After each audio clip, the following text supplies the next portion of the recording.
February 25th, 1997, survivor Herbert Rosenbaum. Herbert Rosenbaum Rose. The interviewer is Bernice Borison.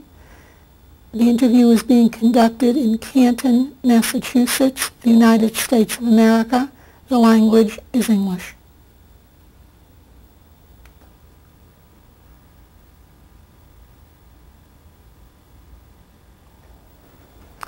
Could you tell me your name? Herbert Rose. R-O-S-E. What was your name at birth? Herbert Rosenbaum. R-O-S-E-N-B-A-U-M. Are you known by any nicknames? No. When were you born? August 17, 1914. And how old are you now?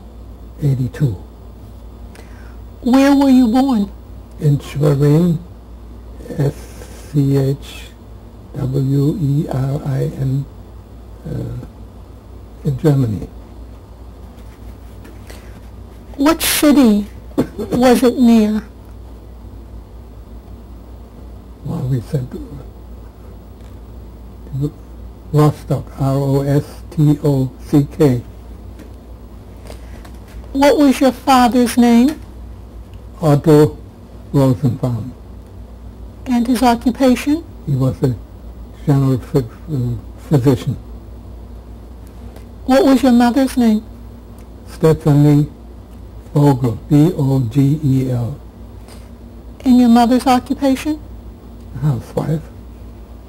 Before she was married? Did she have an occupation? She was a teacher, and she went to a year to England and a year to France in order to learn the languages and teach those languages. How many children did your parents have? We were three. I was the oldest one, my brother Heinz, and my sister Gerda, G-E-R-D-A. Can you describe your home as a child? Our home was a large apartment, what you call here probably similar is a railroad apartment. And we had a dining room, ladies' room, or what they used to call it, and another room, library. My father had a deal with a bookstore. Whenever a new book came out, without asking, they sent it over. And according, eventually we had a library rather large. And otherwise, my father's office was in the house, part of the apartment, his office and the waiting room. And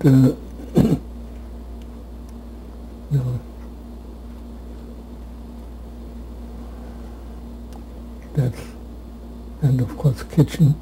We had two maids and bedrooms. Each of us had, my brother and I shared one bedroom, and my sister had a room, and that's about the setup. What did you mean by a railroad apartment? Did you say? A very long apartment stretched out. It's like a long corridor, and each room going off to almost like today in a hotel. How was the apartment furnished? All the best. Very, very, very nice. And my mother would run parties, 10, 12 people, and we had fancy silver and china and glassware and so on. Were there any religious objects in the house? No. Ritual objects? No. Did your family celebrate any of the holidays? Not really. they might say, mention that it's a holiday, and that's that my father went out and saw his patients on holidays. Did your family, or did you go to synagogue at all? No. What language did you speak at home? German. Can you tell me something about the Jewish community in Schwerin, in your town? It was very small. I only remember that when I was a little boy, we had a rabbi, but they had to let him go because they didn't have the money to pay him. And then we got a cantor who conducted the service, and some religious schooling. That's our German, Jewish, I should say, experiences. Were any of the people in your town religious, or were most of the people like your family? I'm not sure. I wouldn't want to say. What about the economic situation of the Jews in your town? Most of them were pretty well off. One had a big jewelry store, another one, there was two brothers who had a small department store, and another one was a lawyer, and another uncle had a stationery with a store with a big printing department, and that's what I can remember right now. Did you have relatives in your town? Oh yes. Who are your relatives? The man, you want the names? No. No, just tell me. The people who ran that stationery store were relatives, and there was another store, linens, that was another. Were they, can you tell me what relationship they were? What was the relationship? Did your grandparents live in your town? Grandparents, yes. One grandmother lived in town. She was the mother of my father. And the other one, the Lenin, he was a brother of my father. And I don't know, who else did I mention? The lawyer was a cousin of my father. And that's about it. What schools did you go to? What they called the gymnasium. There was a high school, and I just went through that. That's as far as I got, because it was too difficult otherwise. Did you have a Jewish education? Very little. Very little. But like I said before, we had no more rabbi, and the cantor who gave us some, but he wasn't very good as a teacher. Were you bar mitzvahed? No. How come? My father says, for what? Whatever. You don't want to be bar mitzvah for the presents. You can get anything you want anyway. That's where it ended, unfortunately. I would have liked, nowadays, I miss it. But that's it.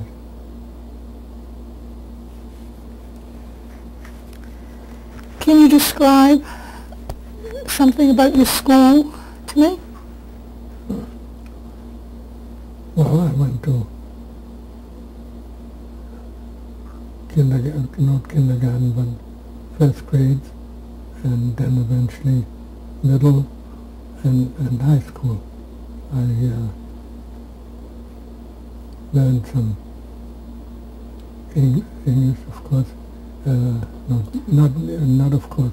German was a language, but I did get English lesson. I get Latin and Greek and mathematics. So that was our education. Could you describe your teachers, your classmates? The teacher? No. No, couldn't describe them. And what about your classmates? Our classmates was all, I was most of the time kept away from me for the Jewish boys. My brother was in the same school, who is 2.5 years younger than I am, and there was a cousin who was a year or two older than I am. That was the only Jewish people in school, in the gymnasium, and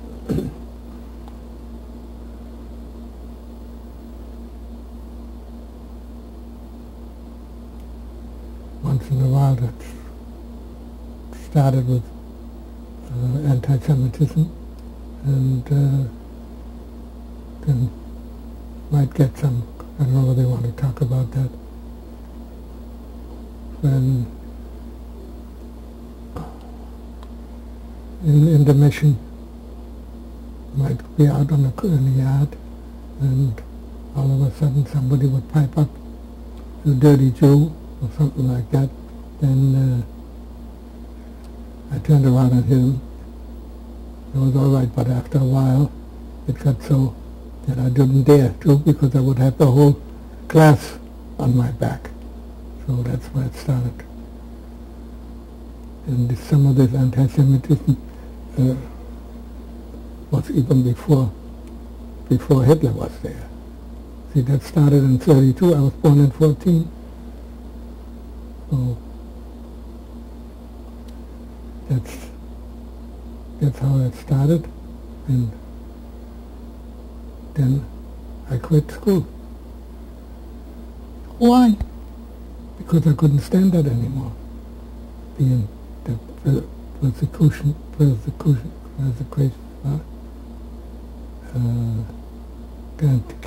take that all the time. Can you give me some examples of how you felt you were persecuted? Is there an example that you can give me?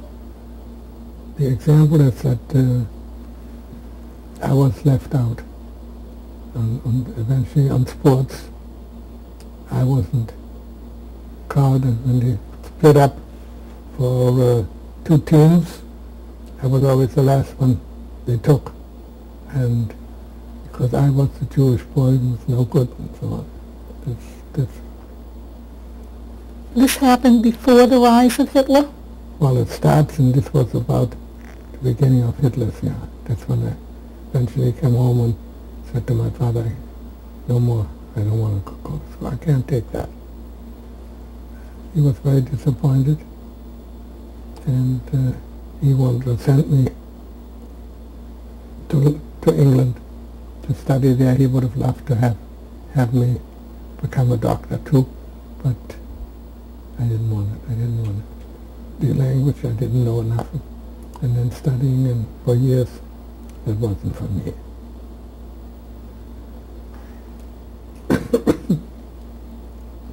What about your brother? Did he stay in school? He quit shortly after me. I don't know exactly when, but I don't remember that. Why did he quit? Same thing. Same problems. Was there any violence? Did you ever experience any violence? No, fortunately not.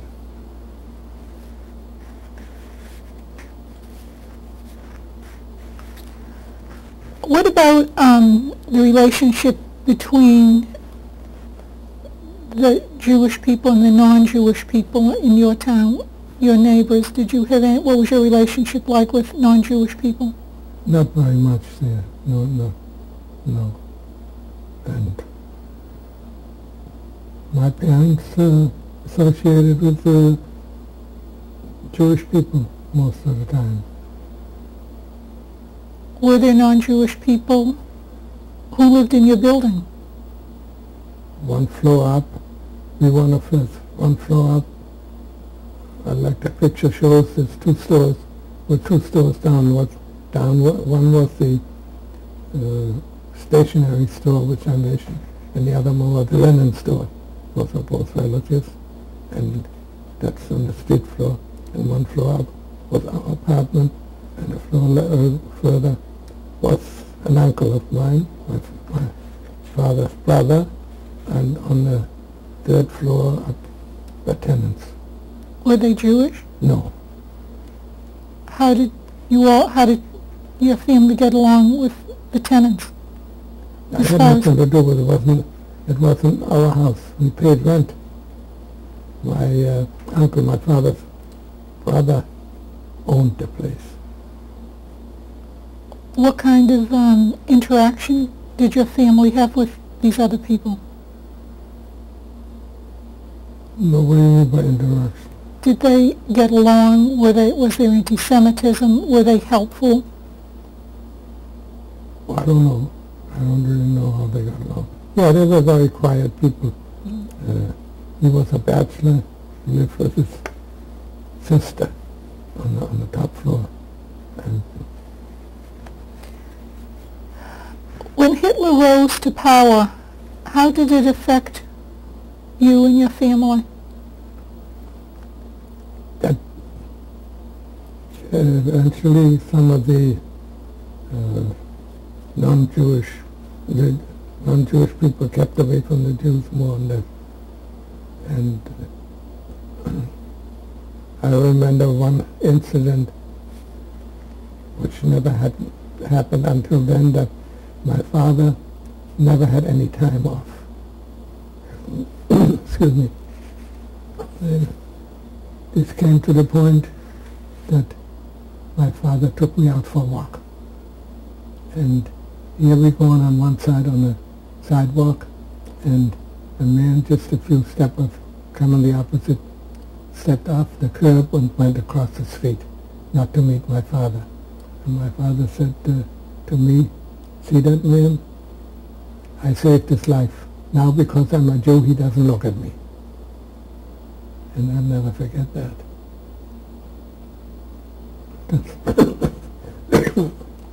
So that's all I can.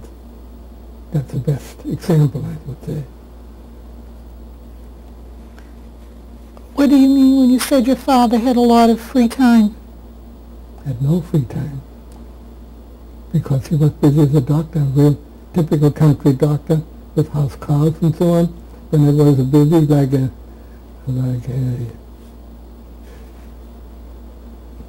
everybody had flu and so on, and he had to go and see the patient. He wouldn't go in the hospital that quickly. Then he hired a cab, or in the beginning horse and buggy, and he wouldn't drive eventually wouldn't drive his own car. Didn't have time to start the engine, because the driver would start the engine when he saw my father coming out of the house, so because he had to go and make another call. And Sunday mornings he did his paperwork, and so he was busy from morning, and every night he gets calls, and he was out pretty much every night. So my mother answered the phone during the night, and this is Dr. Rosenbaum's office, she would say. And who is it? And the person repeated it, and then my mother repeated it, and my father waved whether he wanted to go or not to go. So, and Sundays, like I said, the paperwork, and then we went, Sunday mornings, we went for a walk, the whole family, out to a lake, the Schweriner See, they called it. We walked, and there was a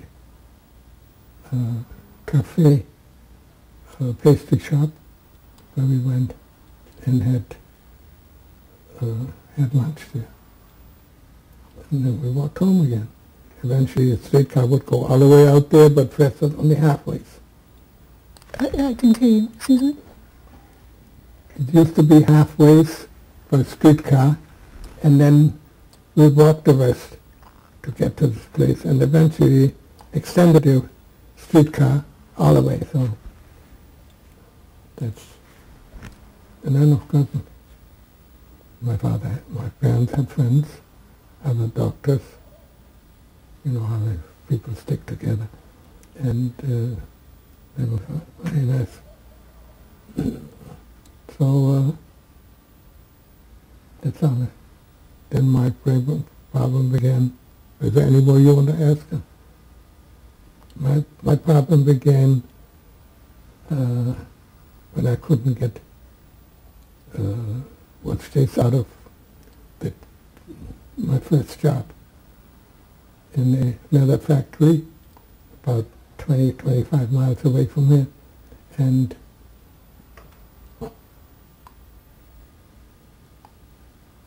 then there came the time I had to decide, like I said before, I wasn't going to go to medical school in London, and I had to get out of that tannery because they chased the Jews out of that tannery, out of that place.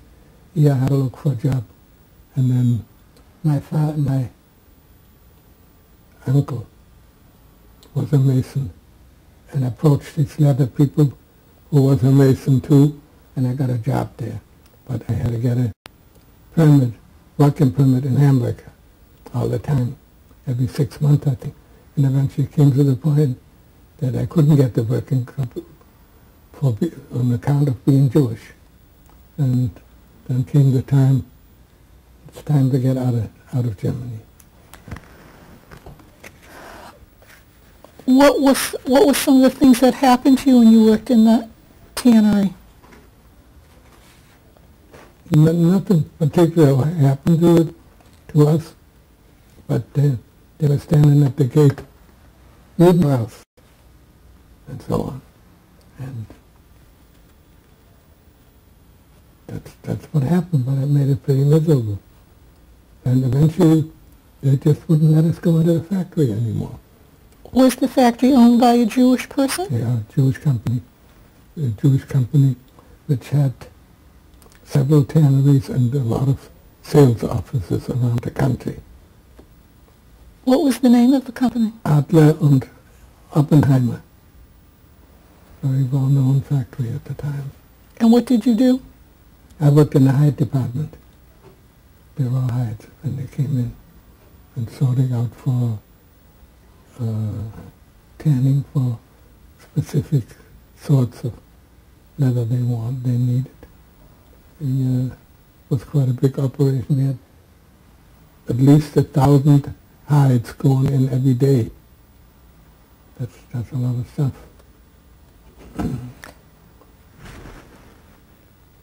You couldn't find a job in your town in Schwerin?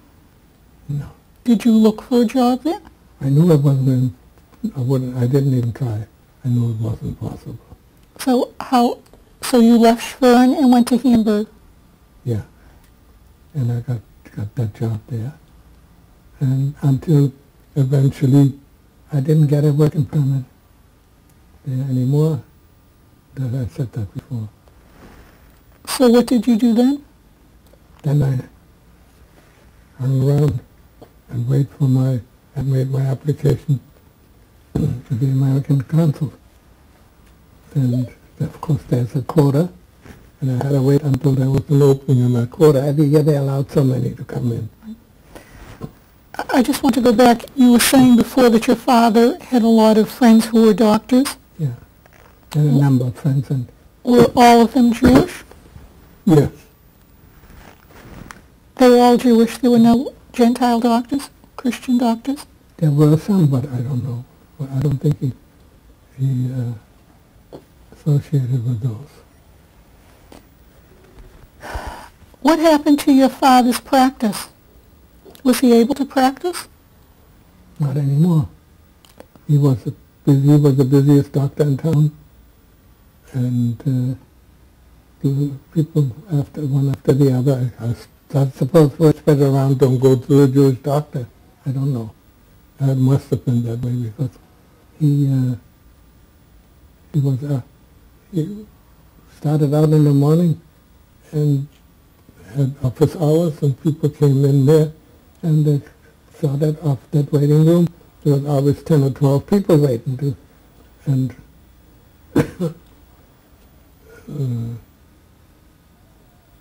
so then he had, after that, he went out and made house calls.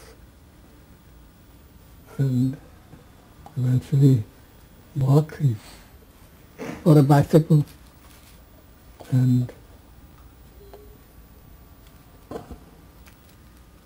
then he came home, and I had a main meal at noontime. And then he would take a nap, and at 3:30 he had office hours again. And then he came home for supper, and then he might read the paper or something, and eventually go to bed and get disturbed there. After the rise of Hitler, this changed? Sure changed, because so many people didn't come anymore. So what did he do? Nothing. Hang around waiting. He watched my mother with her friends playing bridge, and that way he learned to play bridge. Did your family talk about leaving Germany? Well, we talked about it. I mean, it was my doing, because I was the first one who wanted to leave. And my brother eventually went to Holland, because the company we worked for had a branch in Holland. And when he was in Holland,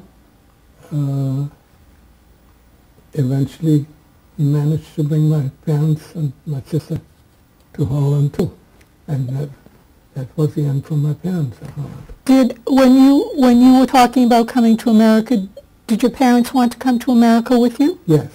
No, with me they knew they couldn't, because they didn't have affidavits, papers. But there was a permit for my father in Albany to open up an office or take an exam. And well, they never made it. I guess I don't understand. When you had an affidavit, but your parents did not have an affidavit? No. They didn't decide that soon to go. They didn't want to come to America with you? Oh, no, they when couldn't. You went? They couldn't, because I had the paper, they didn't. How did you get the papers? It comes back to my father's doctor's friend. One of the doctors had a brother in America, and that doctor was married to an American woman, and that made him an American citizen. And once he was an American citizen, he could sign papers for me. That's how the whole thing went. And what about your parents? He couldn't do it for your parents? Like I said, I don't know whether they had the affidavit or not, but the quota didn't allow them. Maybe the next year would have been, I don't remember those details.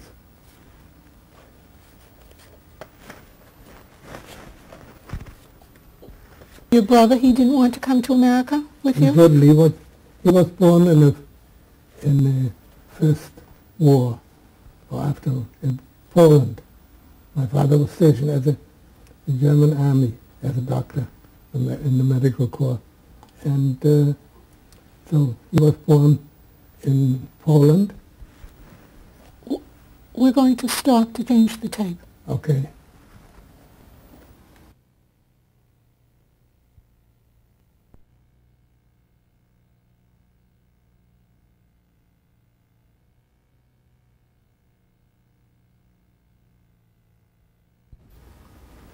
Tape 2, Herbert Rose is being interviewed by Bernice Borison, Canton, Massachusetts, February 25th, 1997.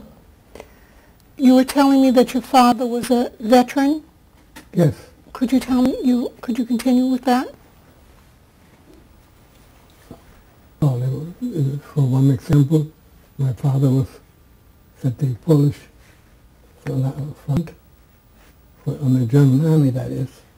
He didn't meet me until I was 6 months old, because he was out there and didn't come home.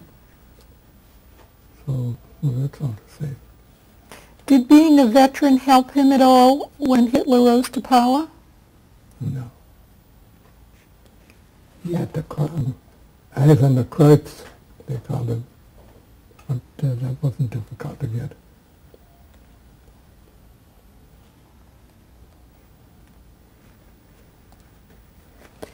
So you decided you wanted to come to America? Oh, yes. How did you choose America? That seemed to be the easiest way to go. My company, I worked for the leather factory. They offered me a job to go to Argentina. Because we used to use a lot of hides from there. But that didn't appeal to me. And I'm glad I didn't. That's the way things turned out. It's not easy life there for Jews. And then I decided I want to go to America. Were there any Jewish organizations that tried to help the Jews? Oh, yes. The HIAS, you might have heard of that. And eventually we founded our own organization from the German Jews, Immigrant Social,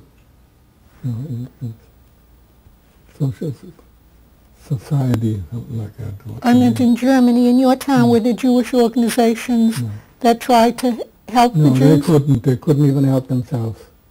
Like I said before, there was so little. Eventually I had to get out. What about the Yiddish Gemeinde? The Gemeinde. What could they do? Nothing.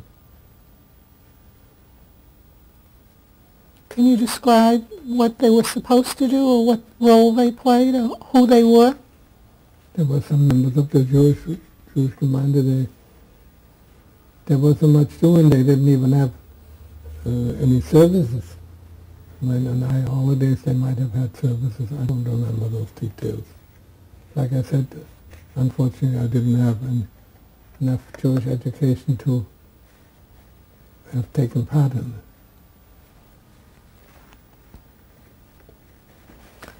Do you know what the reaction of the non-Jews were? Except for which one? Because you don't know what, I wouldn't have known what they might say if I approach anybody, and I don't need that. Did you have any family in America that you were all in touch with while you were still in Germany? No. You had no family in America? No. Mm-hmm. The closest people were that doctor, what I told you before. So when did you decide you wanted to come to America? After I lost my job in Hamburg, I worked about a year, I think it was, in this office, and couldn't get renewal of my working permit in Hamburg. I guess that was the time when I decided I want to go here. What year was that? Oh, the date? Must have been, I came here in 38, so it must have been 36, 37. And I was without a job for probably a year and a half or 2 years. And where were you living? I partly in Schwerin, my parents' house, and partly in a furnished room in Hamburg. Did you have friends in Hamburg? Oh yeah, I made some friends there. What was it like for you during that? It was for a year and a half that you... Something like that. And what was it like for you during that year and a half? Very difficult because my father had to help me, but I had a better chance there than hanging around in Schwerin. Could never find a job in Schwerin.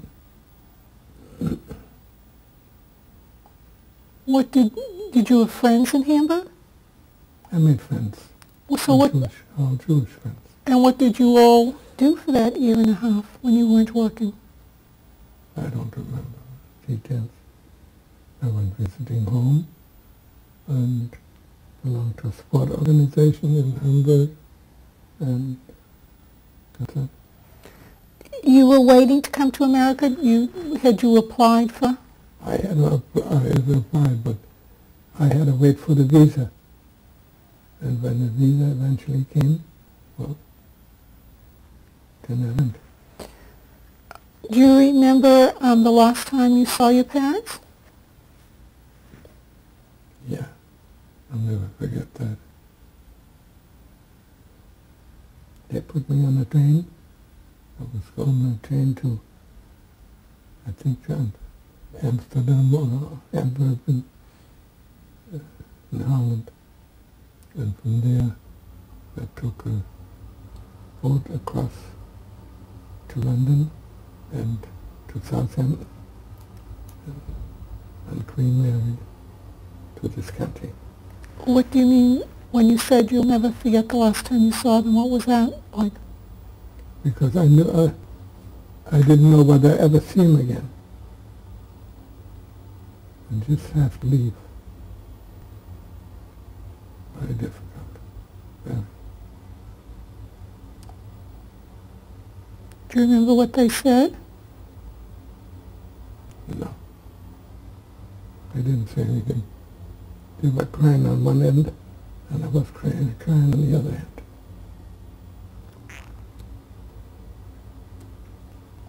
That's all.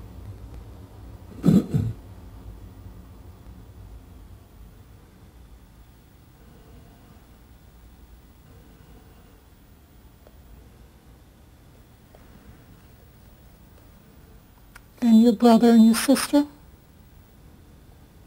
My brother, I don't know whether my sister was in Holland then or not. She worked for some people in the house, help in the house.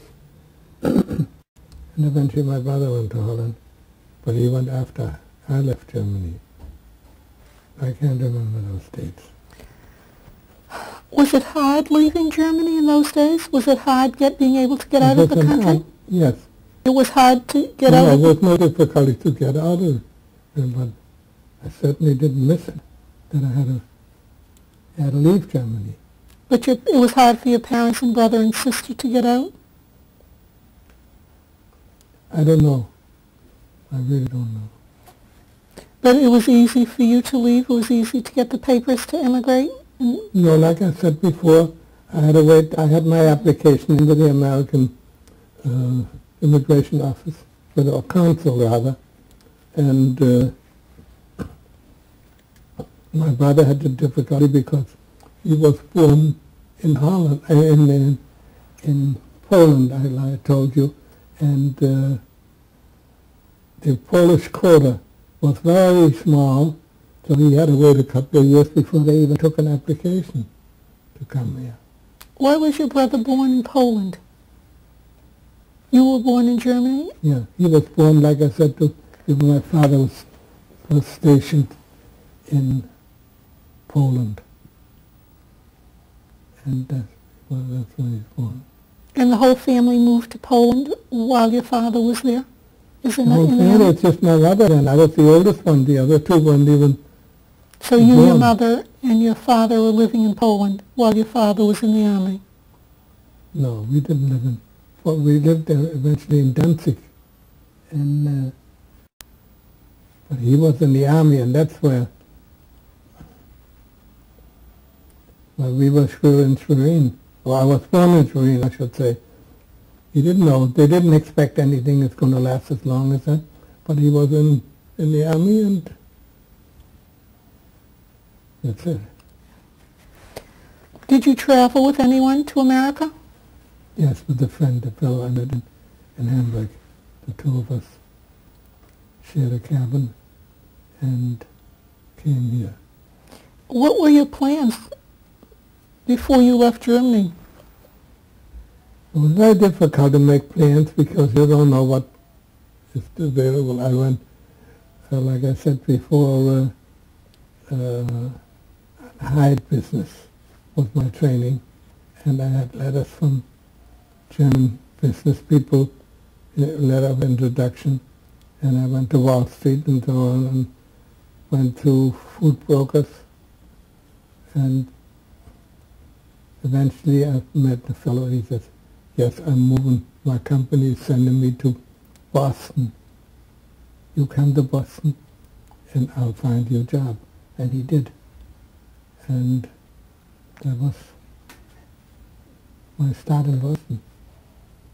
When did you come to America? In 1938. Do you remember the date? April 4th. And did you went to New York? Is that what you said? And did you know the language?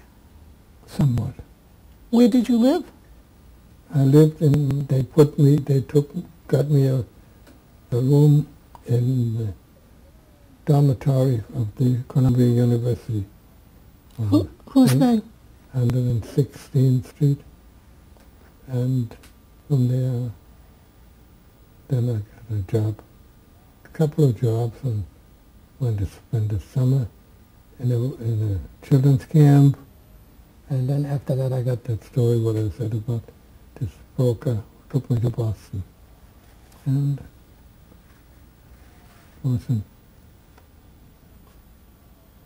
Boston, I don't know whether you remember the name Colonial Tanning, Kivy Kaplan. I worked there for 5 years. What was it like for you in America when you first came? It was very lonesome. Didn't know anybody until I met some people. But otherwise I was glad I was here. And I was hoping that I'd be able to get my parents out too. But they had an application, but it never came through anymore. Did you hear from your parents? What? Oh yeah. Yeah, we were writing back and forth. And used a letter every week and so.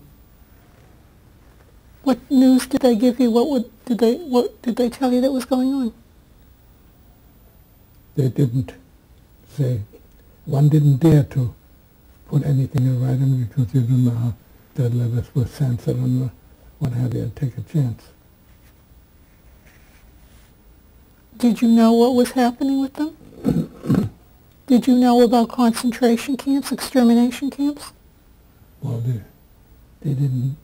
Nothing was done to them then. Eventually in Holland, they took them away and took them to concentration camps.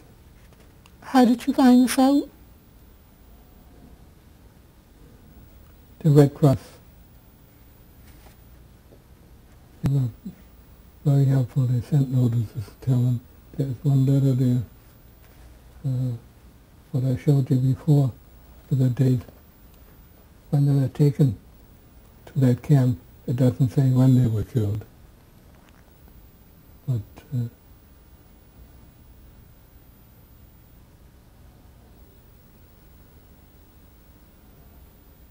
you could, that's the point now.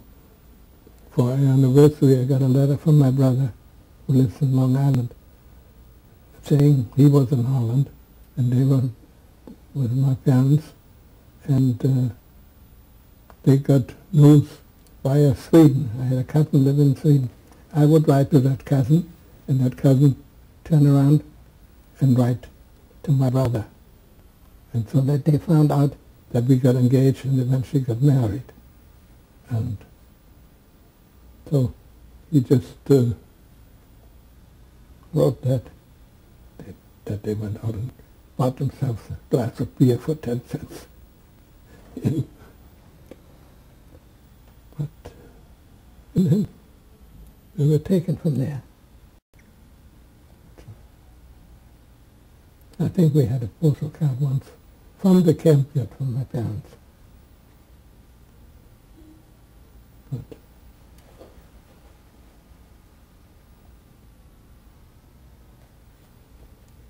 that was tough. What camp were they taken to? I don't know, this letter, there should be Soba or something called, I don't remember. Do you know what happened to them after you left Germany? What happened to your parents after you left? Well, they stayed in Holland. They went to Holland. And my brother had a job in Holland with that same factory I worked for, and they stayed with him. and eventually were taken away. Where was your brother?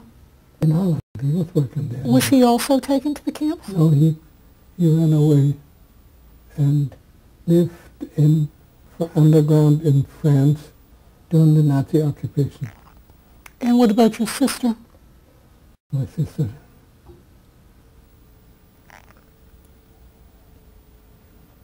she was there too, and she married a Jewish man who worked for a Jewish organization, and hoping that they could get out in a mock marriage, because he had papers and she didn't. And if she would have married him, he would automatically become his citizenship. And unfortunately, she got pregnant to make things worse, but siding away, and my brother, eventually they met in Paris, and my brother more or less took care of them.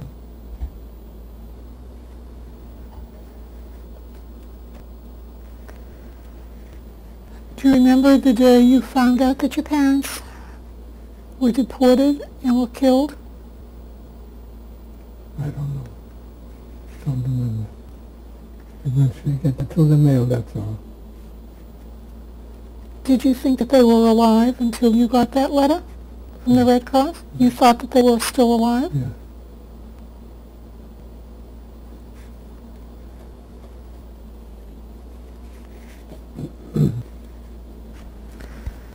So you came to Boston and you worked at Old Colony Leather? Colonial tanning, yeah. Colonial Tanning. And what happened then? Then I was in 4F. I only remember those details. First I was in one of the latest numbers for the draft. And eventually I was drafted, and they turned me down because I had a problem at the time, like gallbladder. And the examining army doctor, maybe doctor rather, says, I know damn well that if you don't get a proper diet, you won't be any good to the army. Bang. Put a stamp on rejection. And until that time, I couldn't even go out and find a job. I didn't like it in Colonial anymore. But I'd have working release, and a working permit wherever I might go. But I couldn't do that. I had to wait. Now, when it was turned down, then I could look and had all kinds of jobs. And you heard us talk about the other day. We were in the candy business, we were in the cookie business, we were in the cake business, making decorated cakes and all that. That eventually was our thing. When did you get married? 55 years ago. Is your wife a survivor also? Did your wife also go through? No, she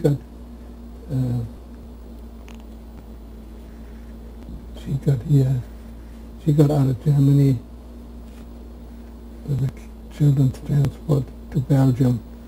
She was in Belgium for a year and eventually came to this country. How did you meet?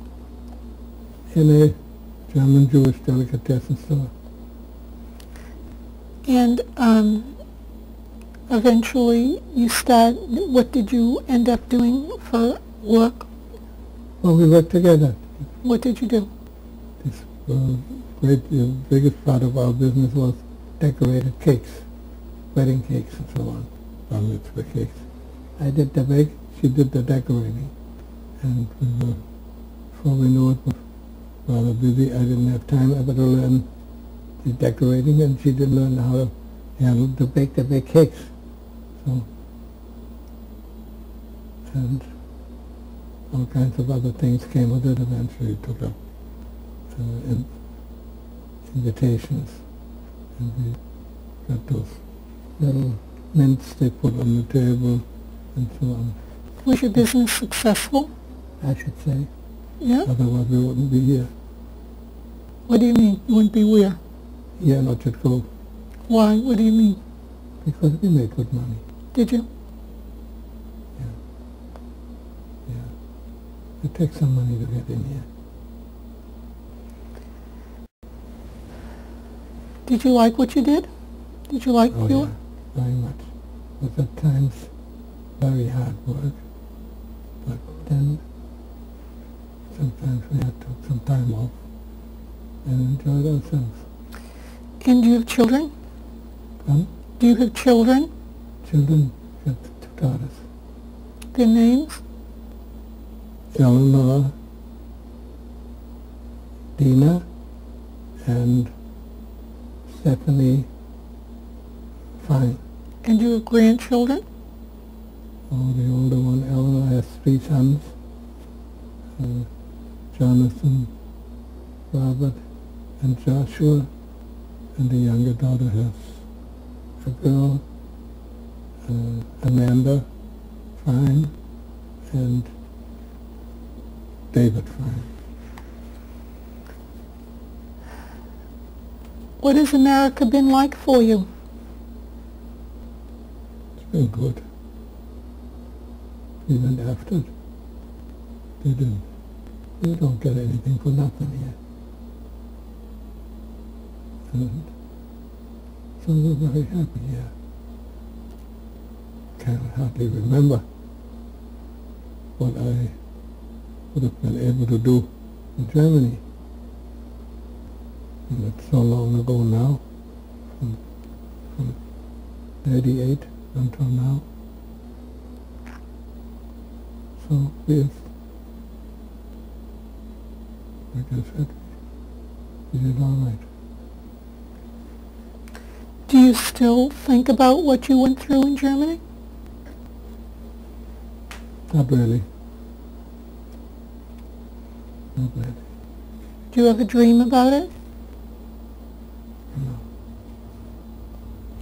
How do you think that the Holocaust experience affected your life? What affected me that I came to this country. And the old story, America, you have much more of a chance to get somewhere. And the 2 of us worked together. Neither one would have been able to do it alone. And so we're happy. Do you think it affected the way you raised your children? Well, I don't know how it should affect them. Well, they know their background, and we speak about it, or we used to speak about it. Stephanie was named after my mother because she was born on my mother's birthday.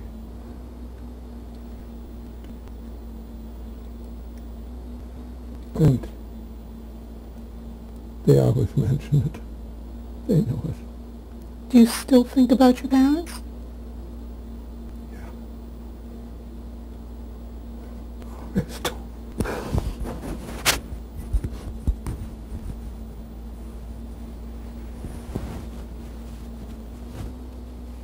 I didn't hear what you said. I always think of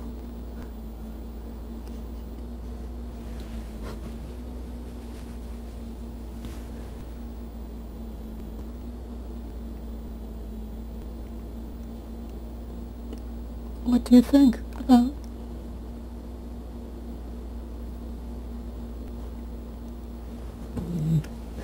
I wish they would have lived to see us.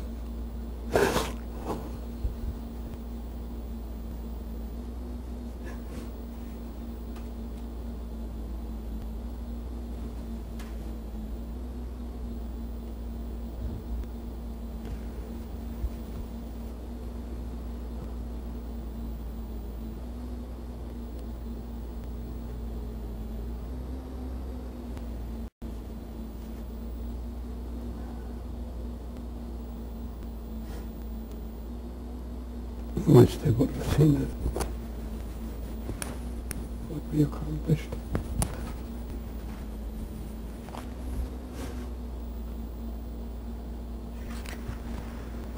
Is there a final message that you'd like to say before we close?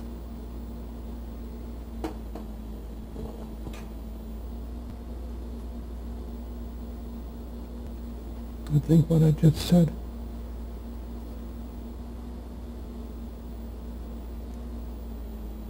I'm glad to be here. I wish my parents would have been able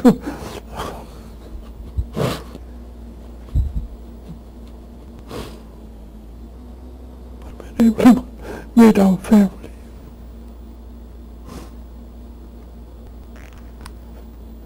They would have been very proud. Thank you very much. You're welcome.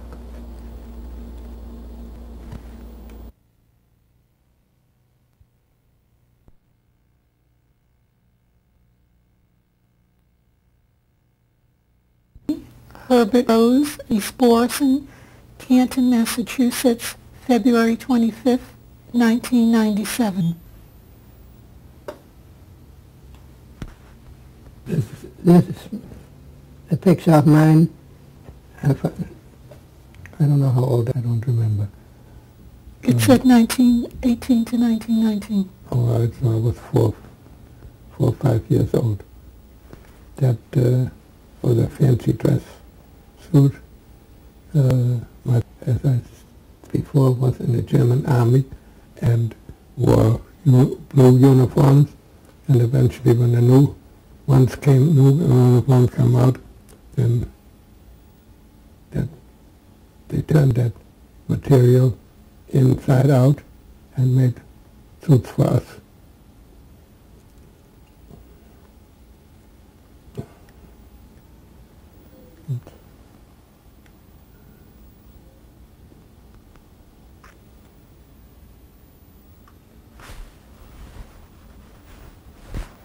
These pictures were also taken in my hometown, and we must have been fairly close age-wise. No, the right one is probably earlier, and myself and my brother, who's 2.5 years younger than I am. What is his name? Heinz. Name Heinz. Was Heinz. Calls himself Edward Rose now.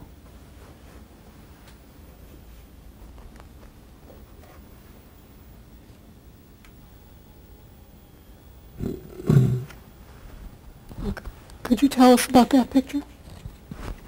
Yes, this is my family, my parents in back, myself on the left side, my sister and my younger brother, and a maid who traveled with us on vacations. And I don't remember where this was. Must have been somewhere in some German mountains where we used to go. Do you know about what year it is? No. I don't know.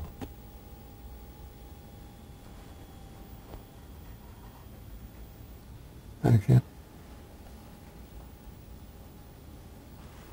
Okay. All right. Well, this picture was taken in our backyard. There's 8 cousins out of, we were 12 cousins. I can't identify every one of them, but some of them have the school caps on, which we wore on the way to the bar in the afternoon if we wanted to, but we weren't forced to wear them, but indirectly we had to wear them as much as possible. It was good business for the hat makers because it changed every year. How many of your 12 cousins survived? Do you know? Well, I have to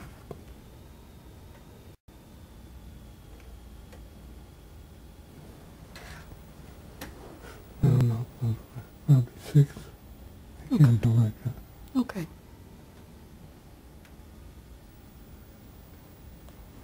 Okay. This was taken when my parents were on vacation, like I said before. My father, they weren't alone then, but they always went, and sometimes in the winter time I had a rough time with taking care of his patients. They took a couple of weeks away out just to do them, and we stayed home and had either the oldest cousin or some mostly come in and stay with us. So I don't know where this was taken.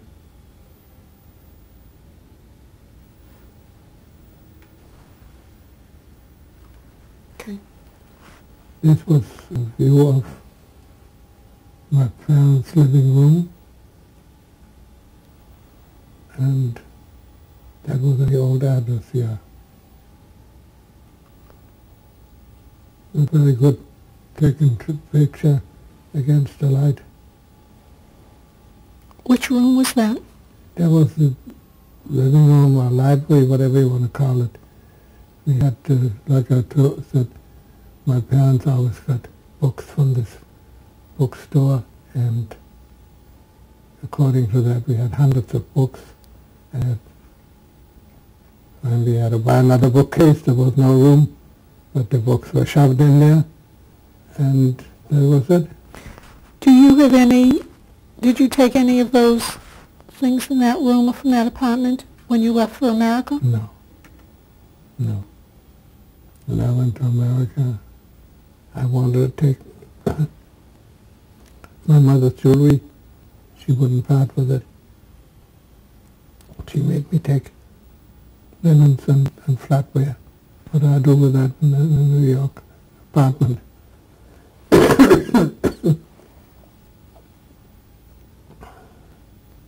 No, that's all I can tell you about that. Okay.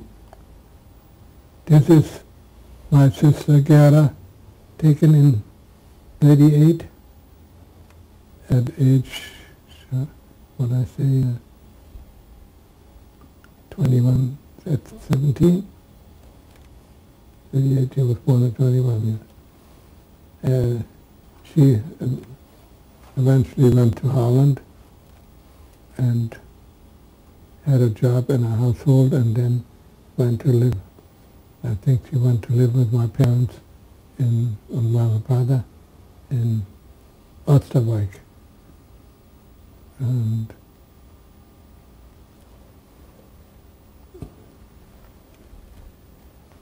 she just got away from the Nazis and ended up underground in France, in Paris.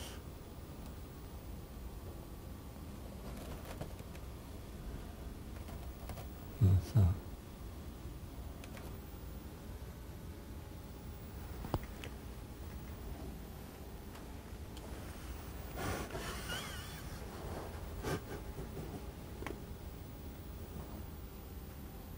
Can you tell us?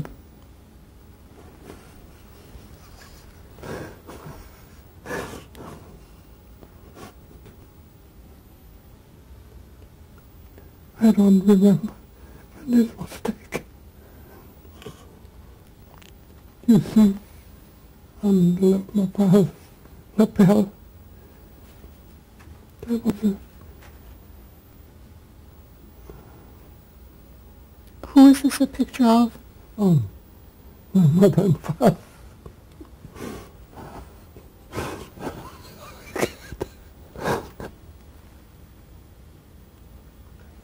Okay. This was a little ways down from where I used to live, the castle, the Schloss in Schwerin. It was the Großherzog used to live there. Großherzog is like governor of a state in this country, and was eventually a museum. And there's some beautiful things there.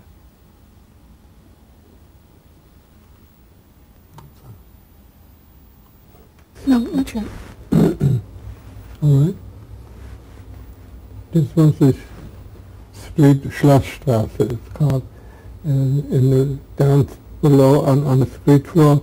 On one side used to be my uncle, who had the stationery store, and he used to do the printing before it had all the German, and of course when the Nazis came, it fell apart. And on the other side was the other uncle who had the linen shop, which was handed down to him from his father. And that was an apartment.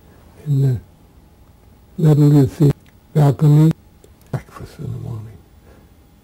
And the second floor up was an uncle and aunt of ours. And on the third floor up was tenants. By the way, my uncle, who had the linen shop, father paid rent to him.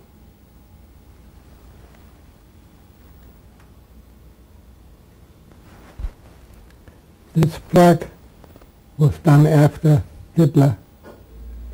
This is where the synagogue, which was completely destroyed by the Nazis. And give it to me, I'll try to read it. When was it destroyed? by the Nazis on, Do you know when? probably in 38, for the Kristallnacht time. I would think so, I'm not sure, because I wasn't there anymore. In the yard of this property stood the Slovenia synagogue at 1819 in the Programmnacht, that's Kristallnacht, on 9th of November 1938 wurde diese zerstört. Oh, this is the same thing what I just said, translation. Picture taken in 1990, my brother went back at one time. See? Well, this is the plaque which was erected after the Slovenia synagogue, which was destroyed in the Kristallnacht of November 38.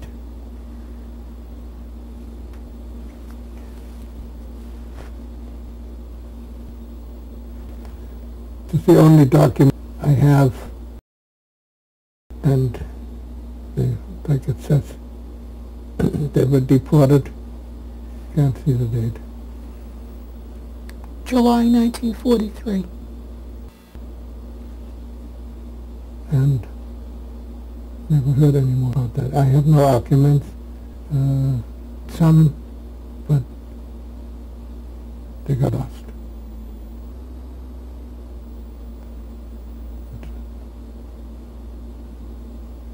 That's all.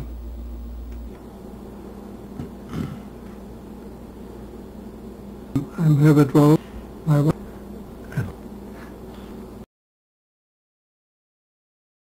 and Stephanie. Did you recently just celebrate something in your family? We had our 55th anniversary. I can't talk. Bye. It is. We like to do for you too. And we had a very, not a dull life. Very exciting. Ups and downs, like everybody else. Did your parents talk much about their experiences in Germany before coming to America, or about growing up? Very much. I think that they would forget what went on, although that was impossible. But I was just talking to someone today about it, telling them what I was doing, that I sometimes wish we had learned German when we were young, but I understand my parents were proud to be American, and wanted to just leave whatever of Germany they could behind. So I used to listen to the German, they were talking about so I'd understand a little bit, but not too much was talked about. I used to hope that maybe my grandparents could be found or my uncle could be found, not knowing when I was little that there were actual death certificate papers. So, but not really too much was said. I knew where they were from, but I didn't have it, but not too much else was said. Did you know about what? No, the same. No, same kind of things. They were always sort of reluctant to talk. I mean, I think it just hurt them too much to talk about it. But you could Only talk more recently. German. You could. Well, I could speak German a little bit, yeah. But I think it was just because, like, when everybody, when they're immigrants, they're eager to blend in, and they, you know, they want to be less identified as somebody from another country. So the name was changed. They always spoke English at home, unlike a lot of, or mostly, unless, like Steffi said, unless they didn't want us to know what they were talking about. Learned German faster or earlier, and so I could understand them, but I didn't speak too much. To that I can add something nicely, that I come from Bavaria and Herbert came from the northern part of Germany. And when we spoke German, and after a while, Ellie understood. So then I spoke in Bavarian dialect. Then Herbert said, do me a favor, speak English. I don't know what you're talking about. And I could understand it before he could. That's what, yeah. Yeah. How do you think their experiences affected the way they raised the two of you?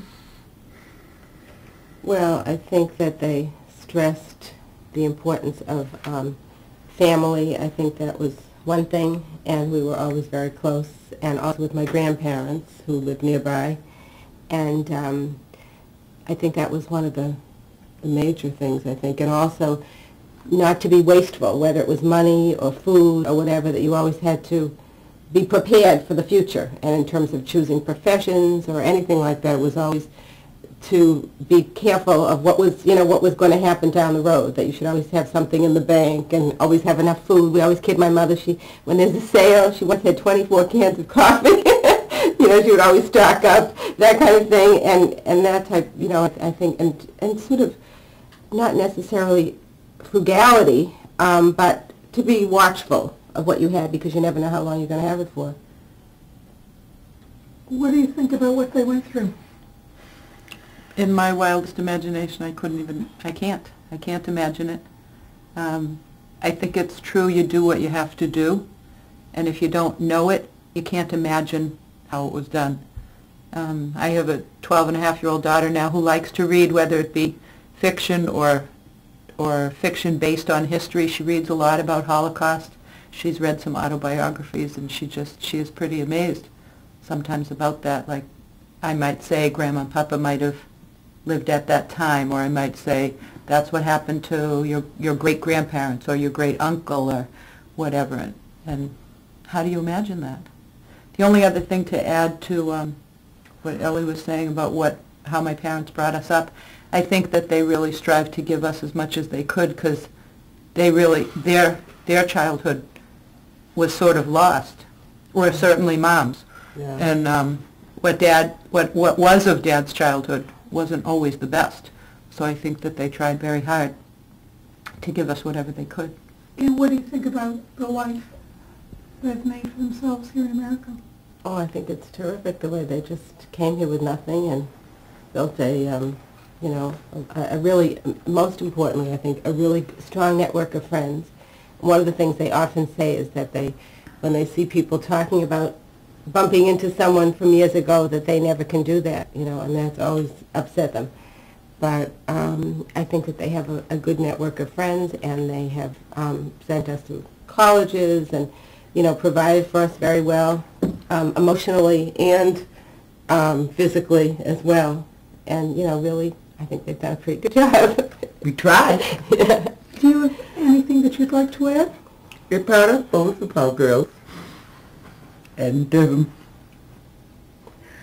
we thank them for being around and being so good to us. And it goes also for my grandfather, son-in-laws as well. Very caring. When Herbert was in the hospital, they saw to it that he got there, and so he doesn't drive anymore, and that taken home. and very comforting. And we're tickled to be here. Good.